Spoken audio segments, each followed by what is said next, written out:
Hi friends, Siragadikka ஆசை சீரியலில் நாளைக்கு என்ன நடக்க போகுதுன்னு பார்க்கலாம். வாங்க வீடியோக்குள்ளே போகலாம். நம்ம சேனலை இன்னும் சப்ஸ்கிரைப் பண்ணாதவங்க சப்ஸ்கிரைப் பண்ணிக்கோங்க. எப்படியோ மீனாவும் சீதாவும் ஒரு வழியாக சமாதானப்படுத்தி முத்துவை மண்டபத்துக்கு கூட்டிகிட்டு வந்துடுறாங்க. மண்டபத்துக்கு வந்து முத்துவை பார்த்துட்டு அருணுக்கு கொஞ்சம் கோபம் வந்துடுது. நம்மளே தண்ணி போட வேண்டான்னு தானே ஃபஸ்ட்டு இதுவே பொண்ணு பார்க்க போகிறப்பவே சொன்னோம் இல்லையா? ஆனால் அவன் தண்ணி போட்டு வேணே வந்திருக்கான். நம்மளை அசிங்கப்படுத்தணுன்னே தான் முத்து வந்திருக்கான். கல்யாணத்துக்கு சம்மதிச்சிட்டோம், நீ அடுத்து எப்படி அசிங்கப்படுத்தலான்னு தான் இப்படி பண்ணுறான் அப்படின்னு சொல்லி அவங்க அம்மாட்ட சொல்கிறாங்க. அவங்க அம்மா, டே கம்முன்னு இருடா, அவங்க வீட்லேயே பல பிரச்சனை போயிட்டுருக்குது, நீ கம்முன்னு இருடா, நீ போ மணமேடைக்கு போ, சீதா வந்துட்டா இல்லையா, கல்யாணம் பண்ணு போ அப்படின்னு சொல்லி அவங்க அம்மா சமாதானப்படுத்தி அனுப்பிச்சி வச்சிட்றாங்க. அங்கே முத்து கல்யாணம் முடிஞ்ச உடனே மீனா கிட்ட சொல்கிறாங்க, மீனா நான் வந்த வேலை முடிஞ்சது. இப்போ நம்ம 2 பேர்த்துக்குள்ள மன கஷ்டத்துக்குனால சீதா ஏன் வந்து அழுதுகிட்டு இருக்கா? அவளோட லைஃப் அவள் பார்த்துக்கிறா, அதனால தான் வந்தேன். கல்யாணம் முடிஞ்சிருச்சு, நான் போகிறேன் அப்படிங்கிறாங்க. அதுக்கு மீனா வேண்டாங்க வேண்டாங்க இங்கே இருங்க அப்படின்னு சொல்லி கெஞ்சுறாங்க. இல்லை மீனா, என்னோட வேலை முடிஞ்சிருச்சு, நீ இருந்து சந்தோஷமாக எல்லாம் பார்த்துட்டு வா. பார்த்துட்டு வர வேண்டாம், தெரியாமல் சொல்லிட்டேன். எனக்கும் உங்கள் வீட்டுக்கும் எந்த சம்மந்தமும் இல்லை, அதே மாதிரி உனக்கும் எங்கள் வீட்டுக்கு எந்த சம்மந்தமும் இல்லை.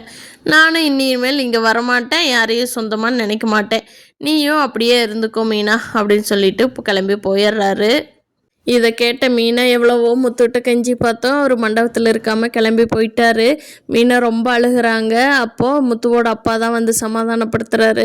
மீனா விடுமா, அவன் இப்போ ஃபுல்லாக தண்ணி போட்டுட்டு இருக்காம்மா, அதனால் நீ புலம்பாத, நீ வேலையெல்லாம் முடிச்சுட்டு வீட்டுக்கு வாமா, பார்த்துக்கலாம், சீதாவோட விசேஷத்தெல்லாம் முடிச்சுட்டு வாமா, நாங்கள் முன்னாடி கிளம்புறோம் அப்படின்னு சொல்லிட்டு விஜயாவோட எல்லாரும் சேர்ந்து கிளம்பி போயிடுறாங்க.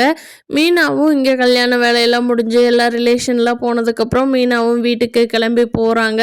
அங்கே விஜய் இருந்துட்டு, ஆமாம் புருஷனே வேண்டான்னு சொன்ன இடத்துல பொண்டாட்டிக்கு என்ன வேலைன்னு தெரியலையே, பொண்டாட்டி எதுக்கு வந்திருக்கா? அதுக்கு முத்துவோட அப்பா தான் சொல்கிறாரு, ஹே விஜயா கம்முனிரு, மீனா நம்ம வீட்டோட மருமக, சரியா? முத்துவுக்கும் மீனாவுக்கும் என்னமோ ஒரு சண்டை வந்தால் அதுக்காக அப்படியே இருந்துருவாங்களா? இல்லை நம்ம தான் அப்படியே விட முடியுமா? அவன் சொல்கிறான், அவன் கிடக்கிறான், மீனா நீ உள்ளே போமா அப்படிங்கிறாங்க. முத்து வேலையை முடிச்சுட்டு வந்தவர், இங்கே எதுக்கு வந்த? இப்போது நானே வேண்டான்னு சொல்லிட்டு தானே வந்தேன், நீ எதுக்கு இப்போ வந்திருக்க? ஓ, அப்போ நான் இந்த வீட்லேயே நான் நிம்மதியாக இருக்கக்கூடாது, அந்த வீடு தான் எனக்கு உரிமை இல்லைன்னு ஆயிடுச்சு, இந்த வீட்லேயே நான் இருக்கக்கூடாது, அதுக்கு தான் பிளான் பண்ணி நீ வந்திருக்க அப்படிங்கிறாரு. என்னங்க நான் சொல்கிறத கேளுங்க அப்படின்னு சொல்லி மீனா கெஞ்சுறாங்க. முத்து கேட்கவே மாட்டேங்கிறாரு. பார்க்கலாம் ஃப்ரெண்ட்ஸ், அருண் சீதாவோட கல்யாணத்தை வச்சு முத்து மீனா பிரிஞ்சிருவாங்க போல தெரியுது. என்ன நடக்குதுங்கிறத நாளைக்கு எபிசோடில் பார்ப்போம். இந்த வீடியோ பிடிச்சிருந்தா லைக் பண்ணிக்கோங்க. நீங்கள் என்ன நினைக்கிறீங்கன்னு கீழே கமெண்ட் பண்ணுங்கள். தேங்க்யூ.